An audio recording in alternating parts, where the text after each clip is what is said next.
"You're not on the list," my brother said, about his own wedding, in the house I bought him. That sentence cost him $770,000. It cost my father a daughter. And it cost me the last shred of hope that my family would ever see me as one of them. But what they didn't know, what nobody at that 200-guest reception knew, was that the roof over their heads still had my name on it, and I had just signed it away to someone else. Before I go on, please take a moment to like and subscribe, but only if you genuinely connect with this story. Drop your location and local time in the comments. I'd love to know where you're watching from. My name is Sierra. I'm 31. And this is the story of how I lost a family and found myself. Now let me take you back 17 years, to the day my mother died, and everything changed. My mother died on a Tuesday in October. I was 14. She had been sick for 2 years. Ovarian cancer. And by the end, she weighed less than I did. But she never stopped being the strongest person in the room. My mother was the only one who treated us the same. Dalton got a new bike. I got a new bike. He got help with homework. I got help with homework. She didn't believe in favorites. She believed in fairness. The funeral was small. Gray sky. Wet grass. I remember the smell of lilies and mud. My father stood at the casket with his arm around Dalton. My brother was 16, already taller than Dad.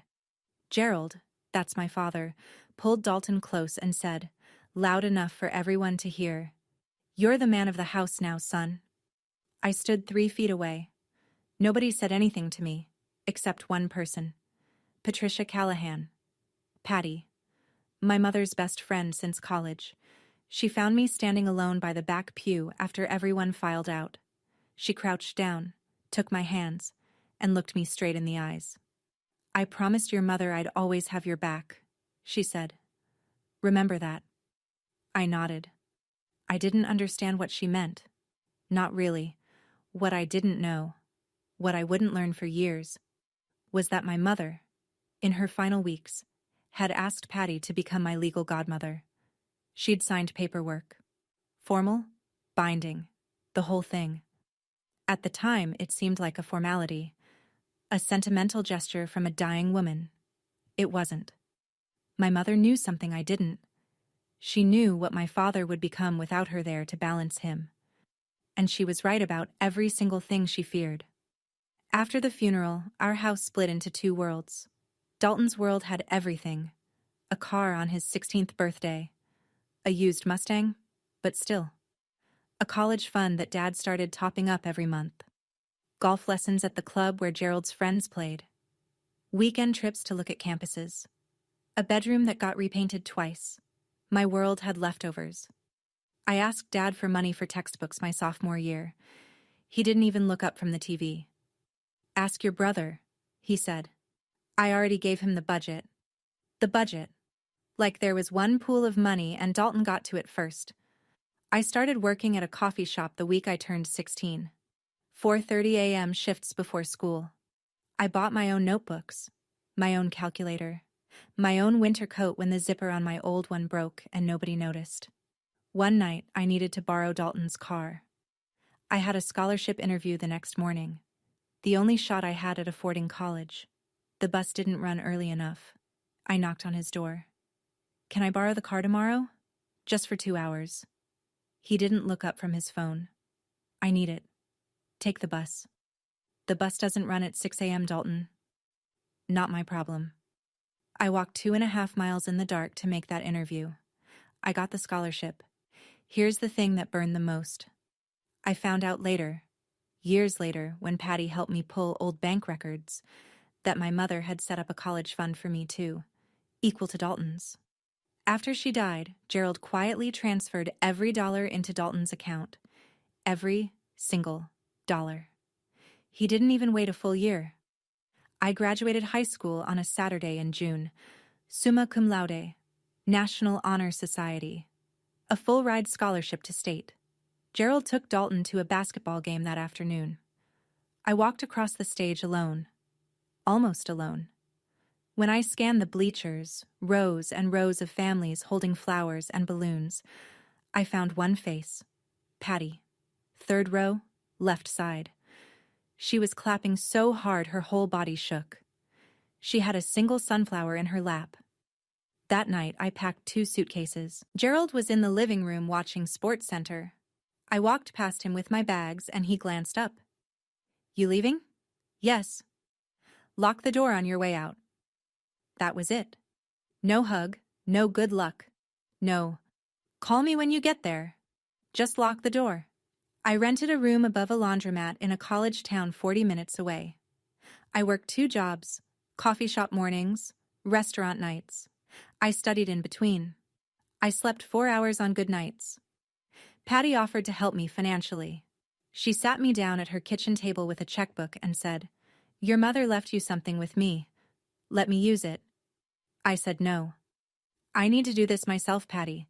If I take your money, I'll never know if I can stand on my own." She put the checkbook away. She didn't argue. She just nodded and said, "You sound just like your mother." I got my real estate license at 22, my first sale at 23, my first 6-figure year at 26. 10 years after I locked that door behind me, I stood in front of a house worth $770,000, and I signed my name on the deed. But not for me. The call came on a Wednesday. I hadn't heard from Gerald in almost 3 years. No birthday calls, no Thanksgiving invites, no, "How are you?" Nothing. Then, out of nowhere, "Sierra, it's your father." He didn't ask how I was. He didn't ask about my job, my health, my life. He got straight to the point. "Your brother needs a place. He's getting serious with a girl from a good family. He can't be renting some apartment. Help him out." Not, "Would you consider?" Not, "If you're able." Just, help him out. Like I was the family handyman and a faucet was leaking. I was 29. I had closed over 40 deals that year. I had savings. I had a reputation. I had built every single piece of my life with no help from the man on the other end of the phone. And still, some part of me thought, maybe this time, maybe if I do this, they'll see me. Maybe if I give enough, I'll finally be enough. So I bought the house. A 4-bedroom colonial in a nice suburb, new roof, big yard, $770,000. I kept the deed in my name. That was the one thing I did right, and it wasn't even my idea. Patty sat across from me the day I told her. She didn't yell. She set her coffee cup down slowly and said, "You're buying his love, Sierra. It doesn't work that way." "I know," I said. "Do you?" "Just promise me you'll keep a copy of the deed." She took the papers. She looked at me the way you look at someone walking toward a cliff who won't stop. "Keep your name on that deed, Sierra. Promise me." I promised. Dalton moved in a week later. He never once asked whose name was on the paperwork. It started small. So small I almost didn't notice. Thanksgiving, the first year after Dalton moved in. I called to ask what time dinner was. He said, "Oh, Nicole's family is coming this year. We don't really have enough chairs. Maybe next time?" Next time. Christmas. "We're heading to the Ashfords this year. Their place is bigger. You know how it is." Gerald's birthday in February. "It's just a small dinner. Didn't want to make a big deal." Every time, a reason. Every reason, just believable enough that I could swallow it if I didn't chew. I chewed. Dalton was dating Nicole Ashford. Her family had money, real money. Country club, charity galas, last name on a hospital wing. Nicole was sweet, from what little I heard. Dalton was performing the role of his life, the devoted son from a small, close-knit family. The kind of man a girl like Nicole could bring home to her mother. And I didn't fit that story. He started editing me out. Slowly, carefully, like someone airbrushing an old photo. I found out how far he'd gone on a December night, scrolling through Nicole's Instagram. There it was. A photo of Dalton, Gerald, Nicole, and her parents, standing around the dining table in my house. Christmas garland on the banister I'd picked out. Candles on the mantel I'd paid for. And the caption, Family Christmas at our home. Just us. A small family. And that's all we need. Our home? Small family. I stared at that photo for 30 seconds. Then I screenshotted it and saved it to a folder I didn't have a name for yet. I didn't know why I was saving it. Something in my gut told me to. Something that sounded a lot like my mother's voice. The phone call that changed everything wasn't from Dalton. It wasn't from Gerald. It was from Rachel Park, a colleague at my brokerage. We'd closed a dozen deals together. She knew her stuff. And she knew how to listen. "Sierra, this is awkward," she said one afternoon. "But does your brother live in that colonial on Maple?" "Yes." "Why?" "Because someone fitting his description came into a consultation with Jim Bowden's firm last week, asking about adverse possession." My stomach dropped. Adverse possession. It's a legal concept. If someone lives in a property long enough, openly and continuously, without the actual owner objecting, they can eventually file a claim to ownership. It takes years. It varies by state. But Dalton was asking. He was looking for a way to take my house from me. Legally. I called Patty that night. She confirmed what I already feared. "If he files the right paperwork and you don't challenge it, in a few years he could have a case," she said. "It's a stretch. But the fact that he's asking, that tells you everything." It did. I wasn't just losing a house. I was losing the fiction I'd built. That somewhere underneath the silence and the excuses, my family still wanted me. That the house was a bridge, not a transaction. That blood meant something. But I didn't act. Not yet. There was one more test. The wedding. Dalton and Nicole had gotten engaged in January. The wedding was set for June. 200 guests. I told myself, if he invites me, there's still hope. If he includes me in the biggest day of his life, then maybe. I was wrong about all of it. The invitations went out in March. 200 of them. Not one had my name on it. I found out from Karen Webb, my oldest friend. We'd known each other since middle school. She was one of the few people who knew both sides of my family's story, and she never let me pretend it was fine when it wasn't. She called on a Thursday afternoon. Cheerful, clueless. "Hey, I got the invite. So are you doing a speech or anything? Maid of honor?" The silence lasted 6 seconds. She figured it out before I said a word. "Sierra, you got an invite, right?" "No." "You're kidding." "I'm not." She texted me a photo of the invitation. Thick cream cardstock. Gold embossing. Dalton Andrew Mercer and Nicole Elizabeth Ashford. June 15th. 200 guests. Reception to follow at the couple's home. The couple's home. My house. I called Dalton. It rang 4 times and went to voicemail.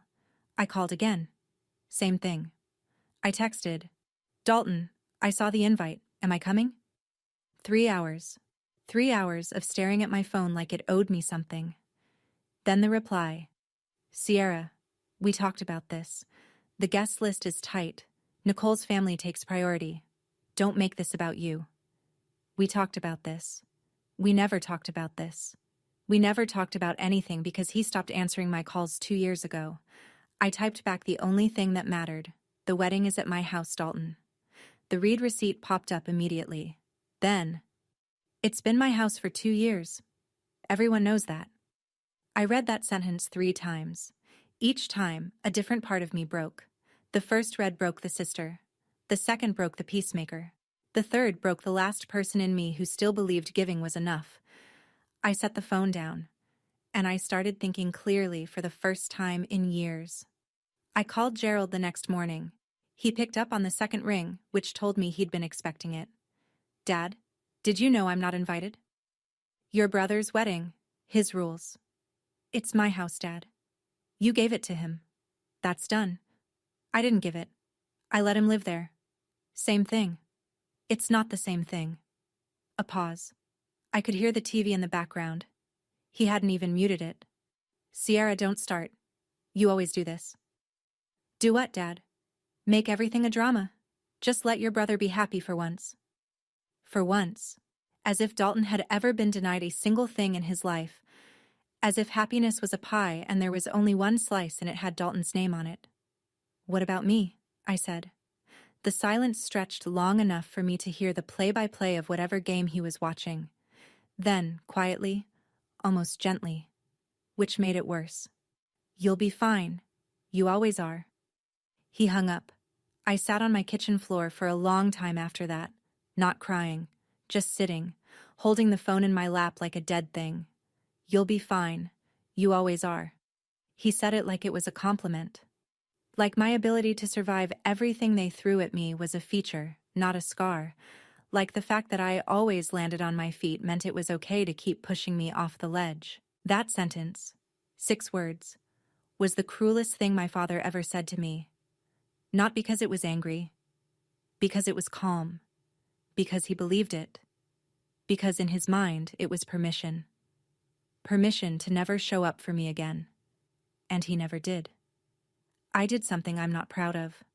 I wrote Dalton a long message, not angry, not begging, just honest. I told him everything. Every holiday I missed, every call he didn't return, every time I made an excuse for him because the truth was too heavy. I told him about the college fund Dad took from me. I told him I bought that house because I thought it would bring us closer. I asked him one question.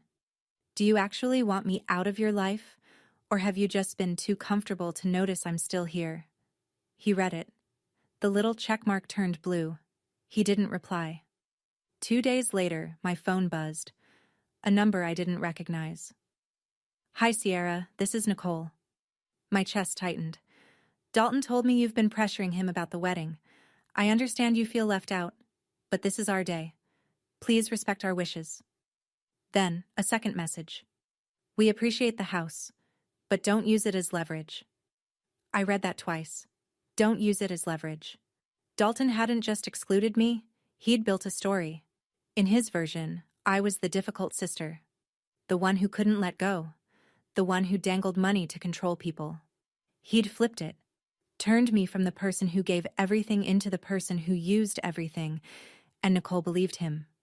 Why wouldn't she? She'd never met me. She didn't even know I existed until I became a problem. I put my phone on the counter. I stared at the ceiling. I didn't cry. For the first time in my life, I didn't cry. Something shifted behind my ribs. Not anger, not sadness. Something colder, quieter. Something that felt like the lock clicking shut on a door I'd been holding open for 17 years. I opened my laptop. I looked up Russell Tate's phone number. Patty didn't say, "I told you so." I called her at 9 that night. I told her everything. The invitation, the texts, Gerald's 6 words, Nicole's message. I told her what Dalton had been telling people. I told her about the adverse possession inquiry. I said the thing I'd been afraid to say out loud. "I think I've been a fool, Patty." She was quiet for a moment. Then, "You weren't a fool. You were a daughter who loved her family. That's not weakness, Sierra. That's who your mother raised." I pressed my fist against my mouth to keep steady. "The deed," she said. "It's still in your name?" "Yes." "Good. That's the only thing that matters right now." The next morning, I sat across from Russell Tate in his downtown office. He was Patty's former colleague, mid-50s, reading glasses on a chain, the kind of lawyer who speaks like he's billing by the syllable but means everyone. He reviewed the documents for 20 minutes.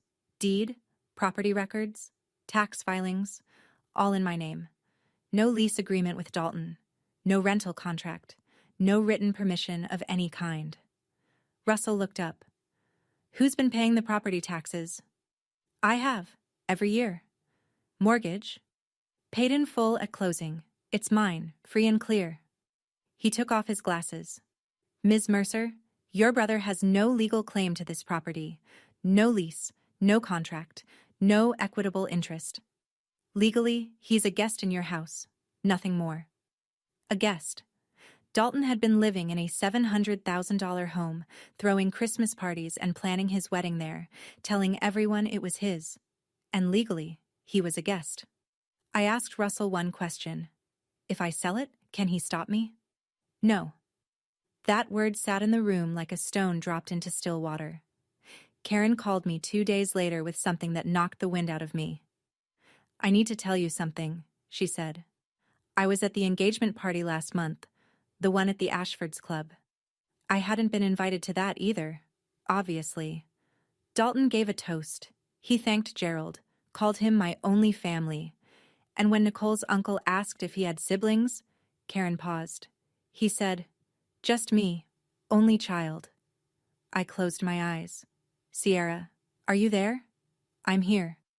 That night, I did something I hadn't done before. I went through everything. Nicole's social media, Dalton's, every photo, every tag, every comment from the past 2 years. Nicole's feed. Vacations with Dalton, dinners with Gerald, holidays at the house. Not a single photo of me, not one mention. Dalton's feed. He'd gone back and deleted, or cropped, every old family photo that included me. Birthday parties, Thanksgivings, even our mother's memorial service. In every image, I was simply gone, like I'd been cut out with scissors. Then I found the post that made my hands shake. Nicole, 6 months ago. A photo of Gerald at the dining table laughing, wine glass raised. The caption, "So grateful for Dalton's dad Gerald, the sweetest father-in-law. Just us, a small family, and that's all we need." But the post that shattered me was older. Dalton, responding to a comment under a photo of the house. Someone had written, "Beautiful place. How'd you swing it?" And Dalton replied, "Dad helped us out. Family takes care of family." Dad helped us out. He credited Gerald for my house, and Gerald let him. I screenshotted everything, saved it all, closed my laptop. He didn't just cut me out. He rewrote the story. And in his version, I never existed. I sat in my apartment for a long time that night. The lights were off, just the glow of the street lamp through the window, and a framed photo of my mother on the shelf by the door. She was 31 in that photo, my age now, holding me as a baby, smiling like the world made sense. I thought about what she would say if she could see this. All of it. The house, the silence, the cropped photos, the lies. And I heard her voice. Not literally, but the way you hear someone you've loved so deeply that their words live inside your bones. "Don't let anyone tell you you're not worthy." I picked up the phone. I called Russell. "List the house." A pause. "You're sure?" "Once it's done, it's done." "I'm sure." It took 3 weeks. Russell found a buyer, a young family relocating from out of state. They loved the house. They offered full asking price, no contingencies. Clean deal. Closing date, June 14th. 1 day before the wedding. I signed the papers in Russell's office on a Tuesday afternoon. The house changed hands at 4:17 p.m. It was no longer mine, which meant it was no longer Dalton's to stand in. Russell prepared the notice to vacate. 30 days. Standard. Completely legal. I chose the delivery date, June 15th, the morning of the wedding. Patty sat with me that evening. She didn't say much. She just poured 2 glasses of wine and waited. "How do you want to do this?" she asked. "Quietly," I said. "I just want him to know the truth." I sat there for a long time after she left. I wasn't happy. I wasn't sad. I was hollow, like I'd cut away a part of my body that had been dead for years but I'd been too afraid to let go of. If you've ever had to choose between loyalty and self-respect, you know exactly what that feels like. Would you have done the same thing? I'd love to hear your answer in the comments. June 15th. A Saturday. 82 degrees. Clear sky. I drove to the neighborhood at 6:30 in the evening. Not to the house, to the end of the block, where I could see the driveway from a distance. I parked under an oak tree and turned off the engine. The house looked beautiful. I'll give them that. White lights strung along the fence, lanterns lining the walkway, cars packed the street. BMWs, a couple of Mercedes, a black Escalade I figured belonged to Margaret Ashford. Through the open windows I could hear jazz, laughter, glasses clinking. 200 people, celebrating in a house they thought belonged to the groom. My phone rang. Karen. I'm inside, she whispered. Sierra, it's gorgeous. The flowers, the food? There's a string quartet on the patio. How is he? Glowing. He's in a gray suit. Nicole looks stunning. They just did the first dance. A pause. Sierra, I'm so sorry you're not here. It's okay, I said, which was a lie, but some lies are just kindness you give yourself. Then Karen said the thing that sealed it. He just gave his speech, thanked Gerald for, I'm quoting, giving me everything, including this beautiful home. Gerald stood up and took a bow. People clapped. I gripped the steering wheel. And Sierra, he said he wishes his mom could be here. He said, she's the only one missing tonight. The only one missing. I was 200 yards away, sitting in a parked car on a public street, listening to my brother erase me in real time from a stage built inside a house I paid for. And according to him, the only empty chair at that wedding belonged to a woman who died 17 years ago. I wasn't missing. I was removed. And now it was time to remove myself from the equation entirely. I called Russell at 8:41 p.m. Send it. You're certain? Yes. Russell sent two things simultaneously. First, the formal notice to vacate, delivered to the property address via courier service with signature confirmation. 30 days, standard, legal. Second, one email. To Dalton, Gerald, and Nicole. All three. One message. I had written it the night before, revised it 4 times. Every version got shorter. The final draft was 6 lines. The property at 114 Maplecrest Drive has been sold. The transaction closed on June 14th. You have 30 days to vacate. Enclosed are 1. A copy of the deed in my name. 2. The signed sale agreement. And 3. The formal notice to vacate. I wish you both a happy marriage. Sierra. No exclamation marks. No accusations. No emotion. Just facts, documents, and a deadline. I attached 3 PDFs. The deed. My name. Clear as daylight. The sale contract. Buyer. Price. Closing date. Done. And the 30-day notice. Typed on Russell's firm letterhead. Every box checked. Every line lawful. I pressed send at 8:47 p.m. The jazz was still playing. I could hear it faintly through the open windows 200 yards away. Someone laughed. A big, generous champagne laugh. The kind of laugh people do at weddings when they believe everything is perfect. I turned my key in the ignition. I drove home. I didn't check my phone. I didn't call Karen. I didn't call Patty. I didn't look in the rearview mirror. I walked into my apartment. I washed my face. I brushed my teeth. And I got into bed and slept. Deeply, completely, without dreaming, for the first time in months. Whatever was happening inside that house now, it was no longer my house, and it was no longer my problem. Karen called at 9 the next morning. I made coffee first, then I answered. Sierra, oh my God. Tell me, she told me. Around 9 p.m., 12 minutes after I sent the email, Dalton pulled his phone from his jacket during a toast from Nicole's uncle. He glanced at the screen. Then he went white. Not red. Not flushed. White. Like the blood left his face all at once. He excused himself. Found Gerald near the bar. Karen was close enough to hear Gerald say, "What do you mean, sold?" Then Dalton hissed something she couldn't catch, and Gerald's jaw tightened like a wire pulled taut. They moved to the hallway. The argument was quiet, controlled, the way men argue when they're surrounded by people they need to impress. But the body language screamed. Gerald jabbing his finger toward the floor. Dalton pressing his palm against the wall like he needed it to stay upright. Nicole noticed. Of course she did. It was her wedding. She walked over in her white dress and touched Dalton's arm. What's wrong? It's nothing. You look like you're going to be sick. She saw the phone in his hand. She took it. She read the email.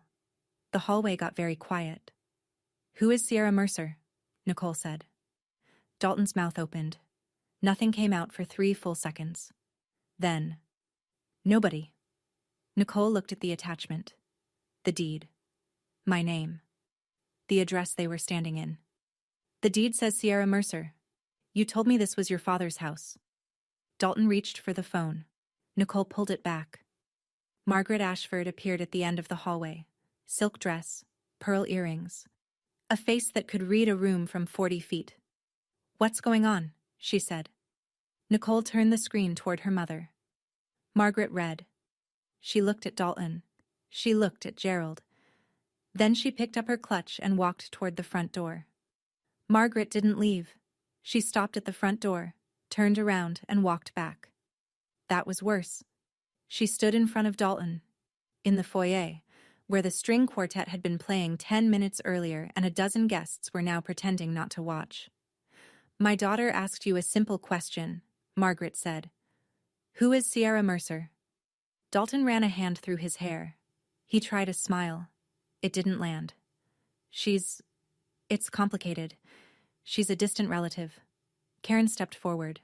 She told me later she hadn't planned to. But she'd had 2 glasses of champagne and 17 years of watching me get erased, and something in her just broke. She's his sister, Karen said. His younger sister. And she's the one who bought this house. The room went silent. Not movie silent. Real silent. The kind where you can hear someone's shoe shift on the hardwood floor. Margaret looked at Gerald. You have a daughter? Gerald straightened his shoulders. Old habit. This is family business. It became my family's business the moment my daughter married into your lies. That word, lies, landed like a slap. Gerald flinched, physically flinched. I'd never seen him flinch at anything in my life, and I wasn't even there. But Karen described it so precisely I could see it. Nicole stood between her mother and her husband, with a look Karen described as someone watching their house burn in real time. She turned to Dalton. You told me you were an only child. Nicole, let me explain. You told me your father bought this house. It's not What else did you lie about? That question hung in the air. Not just about the house, not just about me, about everything. The entire foundation of their marriage, 1 day old, was cracking in front of 200 people. Dalton's face went through 3 stages. Karen counted them. First, denial. He pointed at Karen like she'd set off a fire alarm. Karen doesn't know what she's talking about. She's Sierra's friend. She's biased. Karen didn't flinch. I went to high school with both of you, Dalton. I was at your mother's funeral. I watched you eat dinner at Sierra's table for 16 years. Second, deflection. Dalton turned to the room, to the guests, to anyone who would listen, and spread his hands. Sierra's always been like this. She's jealous. She's trying to ruin my wedding because she can't stand to see me happy. Margaret's voice cut through. She didn't come to your wedding, Dalton. You didn't let her. Third, collapse. Dalton looked at Gerald, the way a child looks at a parent when the teacher catches them cheating. Help me. Fix this. Gerald didn't move. His mouth was a thin line. His hands were in his pockets. For the first time in my life, in Karen's retelling, Gerald Mercer had absolutely nothing to say. No lecture, no redirect. No, this is family business. Just silence from a man who'd spent 63 years always having the last word. Nicole stood up from the chair someone had brought her. She smoothed the front of her dress. She didn't yell. She didn't cry. She said, very quietly, I need air. She walked outside. 2 of her bridesmaids followed, then her aunt, then her cousin. Then Margaret, who paused at the door and looked back at Gerald with an expression Karen described as the end of something. The DJ had stopped the music 20 minutes ago. Nobody asked him to restart it. Dalton stood alone in the foyer. Guests filed past him in small murmuring groups, collecting coats and purses. Nobody said goodbye. The last car left at 11:14 p.m. Gerald called me at 7 the next morning. Sunday. I was sitting at my kitchen table with coffee and the newspaper. I let it ring twice. Then I picked up. What did you do? His voice was low, shaking, not with grief, with rage. I sold my house, Dad. You ruined your brother's wedding. No, I sold my property. That's my legal right. You need to fix this. Call the buyer. Undo it. It's done, Dad. It's not my house anymore. You did this to hurt him. I set my coffee down. No, I did this because he erased me. You both did. Silence. I could hear his breathing. Heavy. Uneven. The breathing of a man not used to being on the losing side of a conversation. Then he pulled out the one weapon he had left. Your mother would be ashamed of you. There it was. The trump card. The invocation of a dead woman who couldn't speak for herself, used by the man who broke every promise he ever made to her. My voice didn't shake. I want that on record. It didn't shake, and it didn't rise. Mom would be ashamed of what you did to her daughter. Nothing. 5 seconds. 10. Don't call me again, Sierra. I wasn't planning to, Dad. He hung up. I sat there. The coffee got cold. The newspaper stayed unread. The apartment was quiet in the way that only empty rooms are quiet, the kind of quiet that has weight. That was the last conversation I had with my father. Not the last time he tried to reach me. That came later, through other people, in softer tones. But the last time I picked up the phone for Gerald Mercer. Some doors close with a slam. This one closed with a click. And I was the one who turned the lock. Dalton called Monday afternoon. I almost didn't answer, but I realized I needed to hear what he'd say. Not for hope. Not anymore. For closure. You can't do this. His voice was raw, hoarse, the voice of a man who'd spent the night arguing or crying or both. This is my home, Sierra. It was never your home, Dalton. It was mine. I let you live there. I'll sue you. Go ahead. The deed is in my name. Always was. Silence. Then the shift came. I'd been waiting for it. The moment he switched from rage to charm. From weapon to tool. Sierra, come on. His tone dropped.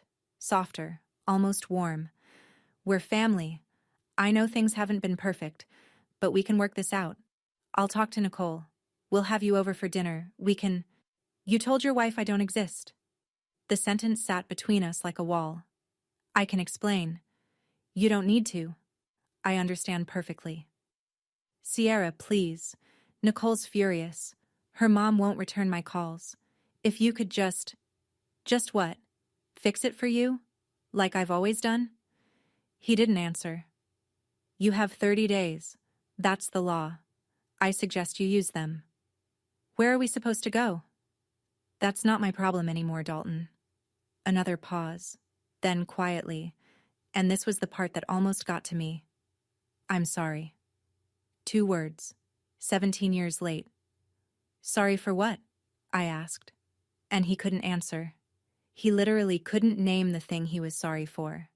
Because naming it would mean admitting it happened, and admitting it happened would mean he wasn't the victim. Goodbye, Dalton. I hung up. My hand was steady. My chest hurt, but my hand was steady, and that mattered more. Russell called Wednesday morning to confirm what I already knew. Sale is fully recorded, title transferred, funds deposited into your account. A pause. It's done, Sierra. Clean and legal. Clean and legal. 3 words that somehow felt heavier than the $770,000 sitting in my bank account. Dalton hired a lawyer. Of course he did. Gerald probably paid for it. But it didn't matter. Russell told me later, secondhand, through a colleague, that Dalton's attorney reviewed the documents for about 15 minutes before delivering the verdict. You don't have a case. She owned the property. There was no lease, no rental agreement, no written arrangement of any kind. You have no legal standing. Dalton had lived in my house for 2 years, decorated it, hosted holidays in it, planned his wedding in it, told 200 people it was his, and legally, he had nothing. Not a single piece of paper with his name on it. Because he never thought to ask. Because it never occurred to him that the sister he'd erased might one day need proof that she existed. He had 30 days to move out. Him and Nicole. Newlyweds. Packing boxes. Nicole didn't file for divorce. I was glad about that. Not for Dalton's sake, but because I didn't want to be the grenade that destroyed a marriage. What I wanted was the truth on the table. What happened after that was between them. But Nicole had conditions. Karen heard it through the grapevine. Couples therapy, full financial transparency, and a conversation with me. The last one was up to me. Nicole reached out through Karen. "Tell her I appreciate the offer," I said. "But not yet. Maybe not ever. That's my choice." It was the first time in my life I'd made a decision about my family without wondering if they'd approve. It felt like breathing after holding my breath for 17 years. Here's the thing about 200 witnesses. You can't put the truth back in the bottle. Within a week, the story had traveled through every circle Dalton and Gerald had spent years carefully curating. The country club, the neighborhood, Gerald's golf foursome, Nicole's sorority sisters, Dalton's co-workers. The version varied depending on who told it, but the bones were always the same. The groom's sister bought him a house, got erased from the family, and sold the house on the wedding day. Every retelling ended the same way: a low whistle or a slow shake of the head. Margaret Ashford told her book club. Karen confirmed this. Margaret's exact words. Reportedly, "If he lied about having a sister, what else is he hiding?" That sentence traveled through the Ashford social circle like a brush fire. By the end of the month, Dalton had gone from great catch to the one Margaret's daughter should have vetted. Gerald took it hardest in public. His golf friends, men he'd known for decades, started asking questions he couldn't answer. One of them, a retired judge named Walter, said it to his face over lunch. "You froze out your own daughter, Jerry? The one who bought the boy his house?" Gerald left the restaurant before the check came. Karen heard that story third hand. But I believe it, because Gerald's entire identity was built on being a respectable man, a good father, a provider. And now the people he respected most were looking at him and seeing someone else. Dalton and Nicole moved into a 2-bedroom apartment across town. No yard, no string lights, no patio for a string quartet. The house on Maple Crest Drive, my house once, now belonged to the Brennan family. Young couple, 2 kids. They repainted the front door red. I drove by once. Just once. The red looked nice. Patty told me about it a week later. She'd asked Gerald to meet her at a coffee shop downtown.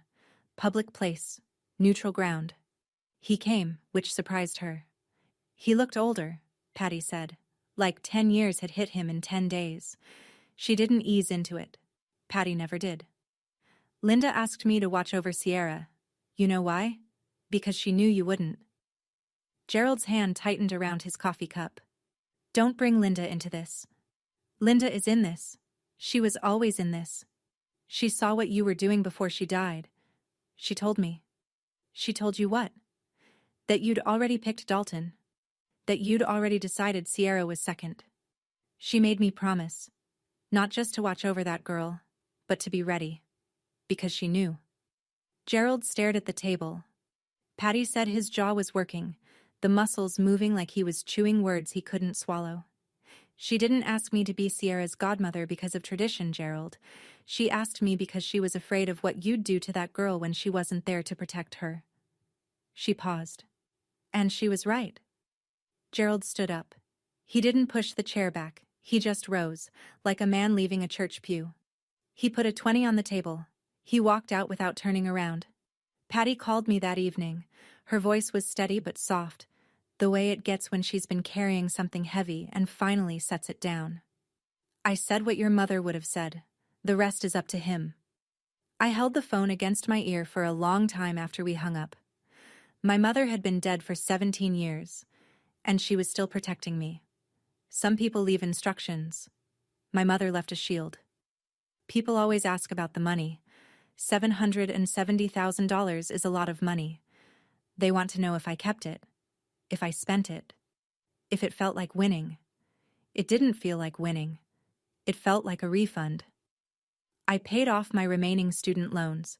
The ones I'd taken out because my college fund was drained before I ever saw a dollar of it. That felt right. That felt like closing a circle. Then I sat down with Patty and Russell and we built something. The Linda Mercer Foundation, a scholarship fund for young women who lost their mothers early and were trying to make it on their own. Not just college tuition, but licensing fees, certification costs, first month rent deposits. The practical things that nobody thinks about when they say, just work hard and you'll be fine. I didn't name it after myself. I named it after the woman who saw 17 years into the future and made a plan to protect a daughter she wouldn't live to raise. Patty handled the legal setup. Russell did the paperwork. I funded it with a third of the sale proceeds. Not a press release, not a gala, not a social media post. Just a form, a bank account, and a mission. With what remained, I bought a house. A small one, 2 bedrooms, a porch. A kitchen window that faces east so the morning light comes in while I drink my coffee. The deed is in my name. Only my name. The day I moved in, I unpacked one box before anything else. Inside was the framed photo of my mother. The one where she's 31, holding me, smiling. I set it on the shelf by the front door. So she's the first thing I see when I come home. This time, I said to the empty room, I bought a house for myself. 3 months passed. Dalton and Nicole stayed together. I heard through Karen that Nicole had laid down her terms, therapy every week, no exceptions, full financial disclosure, every account, every debt, every dollar. And an honest conversation about his family. All of it. No edits. Dalton agreed. Whether he followed through or not wasn't my concern anymore. He sent me a letter. Handwritten, which surprised me. 2 pages. The handwriting was messy. The kind that comes from writing fast because you're afraid you'll lose your nerve. He didn't apologize. Not exactly. He said, I know I messed up. He said, I don't know how to fix this. He said, Nicole keeps asking about you, and I don't know what to tell her because I don't know you anymore, and that's my fault. I read it twice. I folded it and put it in the drawer of my nightstand. I didn't write back. Not because I hated him, because I wasn't ready. And for the first time in my life, I let not ready be a complete sentence. Gerald didn't reach out. No letter, no call, no message through anyone. Just silence. The same silence he'd given me my whole life. Except now it was the only language he had left. I didn't wait for him. I was done waiting. Thursday nights became my anchor. Patty and I had dinner every week. Her place. My place. The Italian spot on Elm where the owner knew our orders by heart. Sometimes Karen joined. Sometimes Russell came with his wife. We'd eat. We'd talk.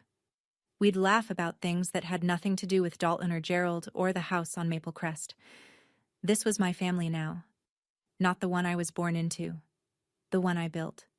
And no one at that table ever made me prove I deserved a chair. I'm standing on my porch as I finish telling you this. It's a small porch.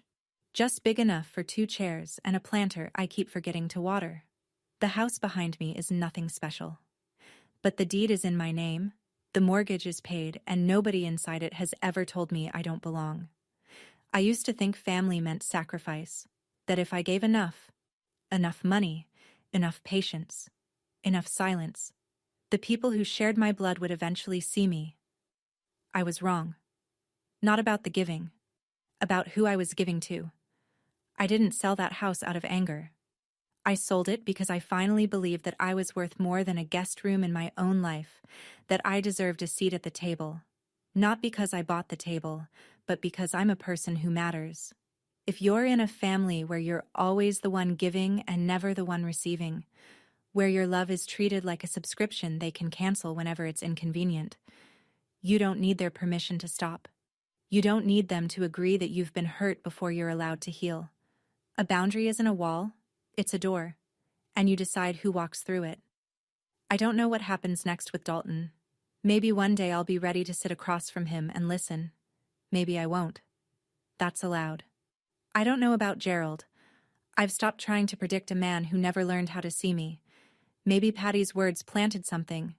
Maybe they didn't. That's his work to do, not mine. What I know is this. I'm 31. I have a home that's mine. I have people who chose me. I have my mother's name on a foundation that helps girls who remind me of who I was at 18. Alone. Broke. But not broken. If you've ever had to choose between keeping a family and keeping yourself, I want to hear your story.